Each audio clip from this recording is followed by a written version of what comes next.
¿Están los rusos planteando correctamente la guerra de Ucrania? ¿Es su actual estrategia la correcta? O mejor aún, ¿cuál es su plan real? Bueno, está muy claro, ¿no? Desnazificar Ucrania, desmilitarizarla y devolverla a un estatus de neutralidad desarmada como proclamó el propio Putin.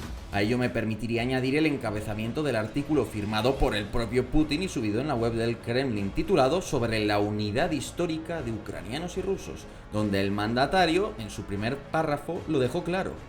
Como yo expliqué, los rusos y los ucranianos éramos un solo pueblo, una unidad singular, un mismo pueblo. Lo que he dicho en numerosas ocasiones y es lo que creo firmemente. Ahora bien, el día 25 de marzo, inmediatamente después de la derrota rusa en Kiev, un funcionario ruso declaró a Reuters lo siguiente. Dijo así: la primera fase de la operación militar está prácticamente completada. Sin éxito, supongo, pero bueno, dice, así que Rusia se concentrará en liberar completamente la región separatista del Donbass al este de Ucrania. Una afirmación que luego sería reforzada. Todos los objetivos serán alcanzados definitivamente para garantizar la seguridad de los ciudadanos de las repúblicas populares de Lugansk y Donetsk, la rusa Crimea y todo nuestro país. Por tanto, había unos objetivos de máximos: desmilitarizar Ucrania, privarla de un elemento de soberanía tan elemental como las Fuerzas Armadas. Pero como esos objetivos no se pudieron alcanzar plenamente ni está nada claro que vayan a poder, de alguna manera esos objetivos de máximos quedan en stand-by. Y de esta manera, por lo pronto, quedan dos objetivos de mínimos que se han establecido tras la incapacidad de alcanzar los de máximos. El primero de ellos es la conquista del Donbass, un objetivo mínimo para culminar la guerra que empezó en 2014. Y el segundo objetivo es garantizar la neutralidad de Ucrania, es decir, su no entrada a la OTAN y quizás a la Unión Europea. Pero ¿qué plan, qué estrategia militar han adoptado los rusos para alcanzar estos objetivos? Primero los de mínimos, luego idealmente los de máximos. Y sobre todo, la gran pregunta ¿es un buen plan? ¿Qué ideas sigue? Porque hay distintos teóricos soviéticos que ya habían planteado estas posibilidades de la guerra de maniobras y la guerra estática, la guerra de desgaste, la guerra de posiciones. Pues eso es lo que vamos a analizar en este vídeo, para intentar concluir si la estrategia rusa es adecuada o no. Así que yo soy Yago Rodríguez, bienvenidos a todos los interesados en asuntos militares en español y que formáis parte de esta comunidad. Así que ahora, ¡comencemos!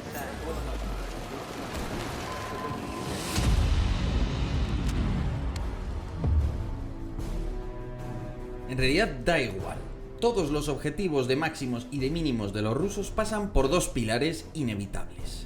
El primer pilar es el ejército ucraniano, y como mínimo se le debe derrotar hasta capturar todo el Donbass, y como máximo se le debe aniquilar.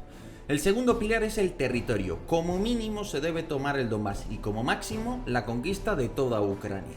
Es decir, da igual en qué orden lo coloquemos, estos objetivos primero pasan por derrotar al ejército ucraniano de manera limitada para lograr un objetivo territorial limitado, que es el Donbass, o de manera total para obtener un objetivo de máximos, que es la captura de toda Ucrania. Pero lo uno va a llevar al otro, ineludiblemente, da igual en qué orden quieres hacerlo.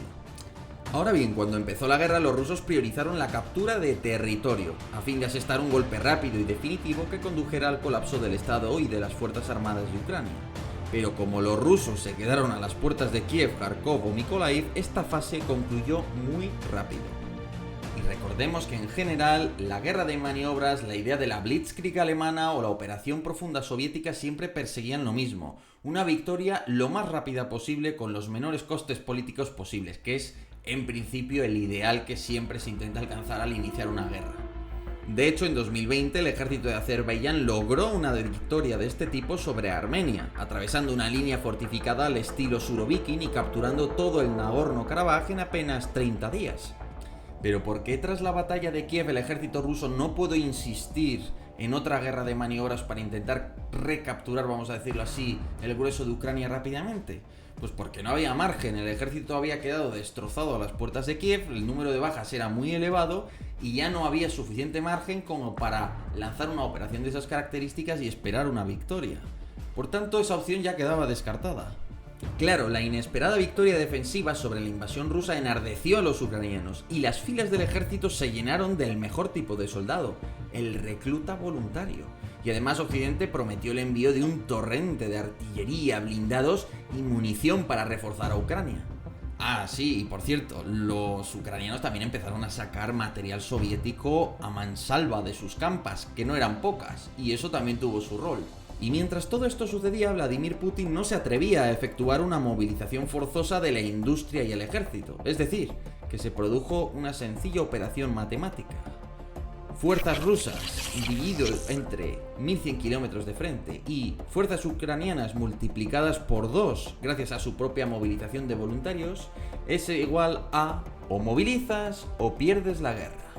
Y es así como se llega a la gran derrota rusa en septiembre durante la ofensiva de Kharkov, a tener que evacuar Jersón y a tener que convocar una movilización forzosa, parcial eso sí, para enrolar a la gente de manera obligatoria en el ejército ruso. En realidad lo que estaban haciendo los rusos era improvisar y adaptarse a la nueva situación, y mientras el Ministerio de Defensa formaba 300.000 reclutas, le subcontrataba a Wagner una parcela del frente llamada Bakhmut y le encargaba la misión de conquistar la ciudad.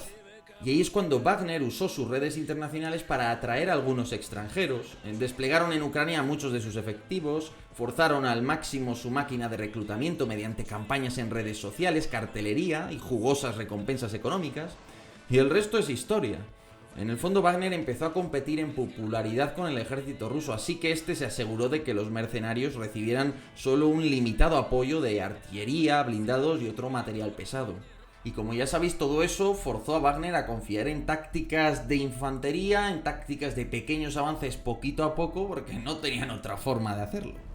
Aún hoy está abierto el debate de si las tácticas de Wagner eran las adecuadas, si soportar tantísimas bajas no terminó siendo contraproducente, o si la insistencia personal de Zelensky en alargar al máximo la batalla de Bakhmut, absorbiendo notables bajas en sus fases finales, realmente fue una buena decisión.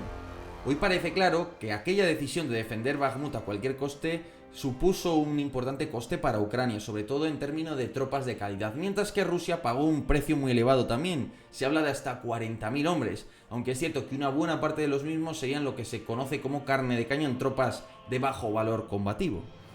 Pero lo importante es que Bakhmut y Wagner marcaron el camino a seguir a nivel táctico y operacional. A nivel táctico, asaltos permanentes para dejar exhaustos a los defensores. Asaltos que usan las unidades de baja calidad y que obligan a los ucranianos a descubrir su esquema defensivo al abrir fuego. Y a nivel operacional, presión por todo el frente, realizando intermitentemente ataques por sorpresa para distraer fuerzas ucranianas. Y por supuesto, fuegos de medio alcance para desbaratar la retaguardia ucraniana y hacerle pagar un enorme peaje, como sucede con las bombas planeadoras, por ejemplo. Ahora bien, la verdadera clave aparece cuando aceptamos que sí, que los rusos están librando una guerra de desgaste. Pero es que eso también lo están haciendo los ucranianos, aunque han tardado más en darse cuenta. Y al fin y al cabo no es cierto que Ucrania prácticamente de julio a octubre de 2023 se pasó lanzando una batalla de desgaste fundamentalmente, tras aquel coitus interruptus de la ofensiva en las primeras semanas. Pues aquí viene lo gordo, lo que realmente les diferencia a los dos en sus estrategias para una guerra de desgaste, y sobre todo si es acertado o no el modo en que están razonando. Y para responder a esta cuestión debemos echar primero un vistazo a las principales guerras de desgaste recientes. Atentos a esto. El reputado académico del US Army, Antulio J. Echevarría, define la guerra de desgaste como el proceso sostenido de desgastar a un oponente para forzar su colapso físico a través de pérdidas continuas de personal, equipo y suministros, o desgastándolo hasta que su voluntad de luchar se derrumbe. Por tanto, en principio, la guerra de desgaste es una guerra en la que la doctrina militar que apliques, la geografía o múltiples factores de ese tipo dan completamente igual. Lo que importa aquí es tener más recursos que la otra parte, de tal manera que logres una de dos cosas. O bien materialmente lo desfondas hasta que no le quede material para resistir, o bien moralmente, y eso incluye a los recursos humanos, por cierto, o bien le hundes moralmente, de tal manera que no quieras seguir combatiendo. Ahora bien, igual que con las campañas de Age of Empires 2, hay muchas formas de hacer una campaña militar en el marco de una guerra de desgaste. Para que os hagáis una idea, hagamos un eje Y que valore del 0 al 10 el ratio riesgo-beneficio, o sea, la relación entre el riesgo de fracasar y el beneficio obtenido en caso de victoria al atacar, y en el eje X pondremos la duración de la campaña. De acuerdo con este diagrama hay tres tipos de campañas: Las campañas que menos duran son las batallas de maniobra, en las que repentinamente se lanzan todas las fuerzas acumuladas durante meses en unos pocos lugares, y durante una batalla que rara vez supera los 30 días de duración. Este tipo de ataque es el clásico de la Segunda Guerra Mundial o de la guerra Irán-Irak, cuando el ejército de turno atacaba y lanzaba cientos de blindados, decenas de miles de hombres y docenas de helicópteros que se consumían en 5 o 15 días. Lo bueno de este tipo de ataque es que si lograba triunfar, que no siempre lo lograba, permitía descalabrar al enemigo, penetrar su frente, rodearlo, lograr un gran avance, etc. En el otro extremo de la gráfica, el segundo tipo de campaña es una campaña permanente, específicamente concebida para desgastar al adversario, en la que se ataca en múltiples lugares y con pocas fuerzas, teniendo una relación riesgo-beneficio baja y una duración de 8 meses o más. Hay pocos ejemplos modernos de este tipo de guerra. Destacan algunas batallas de la Gran Guerra, como Verdún, que duró 10 meses y tenía esta misma lógica, y desde luego la campaña efectuada por Rusia desde octubre de 2023 hasta agosto de 2024, que está cerca de batir todos los récords de duración. La ventaja de este tipo de campaña, como la llevada a cabo por los rusos, es que te permite controlar muy bien el gasto, la inversión de recursos, la inversión de tropas que vas lanzando en los ataques, y te permite mantener la iniciativa estratégica durante mucho tiempo. Eso sí, tiene una gran contrapartida, y es que sus resultados son notablemente inciertos, ya que dan muchísimo tiempo a la otra parte para prepararse y responder, de tal manera que a menudo no produce grandes resultados, como sucedió de hecho con la batalla de Verdún, un auténtico empate. Finalmente, en un punto intermedio entre las dos anteriores, destacan las batallas de desgaste, en las que lanzas tanto asaltos para romper el frente, como múltiples pequeños asaltos de infantería. En este caso lo que se busca es desfondar al enemigo lo suficiente como para romper sus líneas al cabo de 3 o 6 meses como máximo, asumiendo un riesgo-beneficio moderado. Esta es la opción típica de la Gran Guerra, de batallas como Normandía en la Segunda Guerra Mundial, y es la estrategia escogida, o más bien asumida por los ucranianos, a falta de algo mejor durante la contraofensiva del verano de 2023. Por tanto, ya tenemos bien contextualizada la estrategia rusa, una estrategia que fundamentalmente se basa en mantener la presión, en asumir muy poquitos riesgos, midiendo mucho el esfuerzo que se va haciendo, de tal manera que te asegura que no vayas a tener sorpresas, y procurando mantener un grado de desgaste superior en los ucranianos del que asumen los rusos, con la esperanza de que eso en algún momento permita un derrumbamiento del frente y permita lanzar guerra de maniobras. Ahora bien, aquí hay una cosa que debe quedar muy clarita. La doctrina militar soviética y rusa, con pensadores como Triandafilov, Tukhachevsky o Svechin, con todas sus disputas, siempre tuvieron una idea en común, una idea muy clara. La guerra de posiciones, en el marco de una guerra de desgaste, siempre debe servir para debilitar al enemigo hasta el punto de que, al fin, se pueda romper el frente y hacer guerra de maniobras. Es decir, la guerra de desgaste y la guerra de posiciones son un medio para alcanzar un fin. Así sucedió en la Gran Guerra. Solo tras 4 años de combates, el frente alemán estuvo suficientemente debilitado como para que los tanques pudieran penetrar sus líneas defensivas, rodearlas e infligir una derrota definitiva. Es más, en la doctrina soviética, rusa y hasta cierto punto en la occidental, la defensa siempre se concibe como un periodo temporal que sirve para preparar el ataque. No se conciben como el ataque y la defensa dos cosas de igual importancia. No. La defensa está subordinada y siempre debe servir para preparar el ataque. Y no sucede lo contrario, el ataque no debe servir para preparar la defensa. El mejor ejemplo es la propia línea Surovikin, que no era una simple línea fortificada, era una telaraña diseñada para succionar la iniciativa de Ucrania y permitir que inmediatamente después Rusia pudiera pasar a la ofensiva, como así sucedió. Y esto es muy importante porque no tiene nada que ver que tú concibas una línea defensiva para mantener ese territorio y no perderlo, a que la concibas para absorber y atraer el máximo número de recursos del enemigo para luego tú contraatacar. La idea te hace diseñar las cosas y actuar de una manera muy distinta. Y teniendo todo esto claro, entonces ¿la estrategia rusa es buena o es mala? Bueno, pues aquí van mis conclusiones. Mi opinión. La estrategia rusa se basa en una campaña permanente. Dicha campaña se apoya en la superioridad en potencia de fuego y artillería de Rusia, combinada con pequeños asaltos permanentes en todo el frente, aunque especialmente en el Donbass, el objetivo mínimo de la guerra.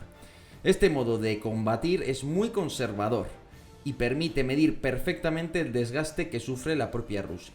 En otras palabras, el ejército ruso primero quiere asegurarse que no puede perder la guerra y en segundo lugar busca ganarla, lo que le lleva a evitar riesgos. Ataques pequeños que a menudo fracasan, pero que permiten medir todo lo que se está lanzando. No una gran derrota épica que permita luego a los ucranianos contraatacar. Este modo de efectuar la guerra ni estaba anteriormente en la doctrina militar rusa ni se le esperaba, y ha sido completamente impuesto por las circunstancias. No se ha logrado una victoria rápida contra todo pronóstico y ahora hay que plantearse qué hacer. Pero ya sabéis que el diablo habita en los detalles, y hay tres que son los fundamentales.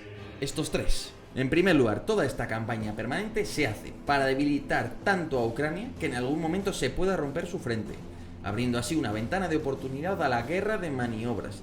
De ahí que durante toda la ofensiva Rusia preserve una fuerza de maniobra en reserva de tamaño cuerpo de ejército, siempre lista para intentar ser lanzada en un gran asalto por tierra buscando la sorpresa. Este cuerpo de ejército solo se usará cuando estén seguros de que el frente ucraniano se va a romper. En segundo lugar, la estrategia rusa también refleja el rechazo que siente Putin hacia la idea de tener que ejecutar otra movilización forzosa, que obliga a los rusos a unirse al ejército y que haga perder popularidad al mandatario, lo que nos indica a las claras los límites que Putin no desea cruzar. Y tercero y más importante si cabe, Rusia no está usando sus capacidades de guerra naval restantes para combatir el tráfico naval de Ucrania, un factor económico de primer orden para la economía ucraniana que ni los submarinos, ni los Spetsnaz, ni la aviación naval rusa están atacando. Probablemente porque temen que si atacan los buques mercantes que van a Ucrania, los ucranianos también empezarán a atacar los buques petroleros que salen de Rusia en el Mar Negro. Sea como fuere, la experiencia en guerras industriales y de desgaste en el último siglo indican que imponer un bloqueo naval es clave para vencer en un conflicto de estas características. Y lo cierto es que desde 2022 Ucrania no ha parado de mejorar su situación en el mar, y Rusia no es capaz de imponer un bloqueo naval, elemento indispensable para cualquier estrategia de desgaste. ¿Y vosotros qué opináis? ¿Qué os ha parecido? ¿Estáis de acuerdo con mi lectura de las estrategias de ambas partes? Bueno, todo esto lo vamos a seguir viendo en futuros vídeos y concretamente vamos a hacer uno de cómo se traslada todo este dibujo o este plano general de la situación en las tácticas rusas, porque obviamente han variado mucho. Así que eso ha sido todo. Muchas gracias a todos por estar ahí. Os invito a suscribiros, a apoyar al canal a través de Patreon para que todo este contenido y la mejora que está viviendo siga siendo posible, y además tendréis acceso a un montón de vídeos sin publicidad y además con antelación de varias semanas y meses a su publicación en este canal. Así que como siempre, muchísimas gracias a todos por estar ahí y hasta otra.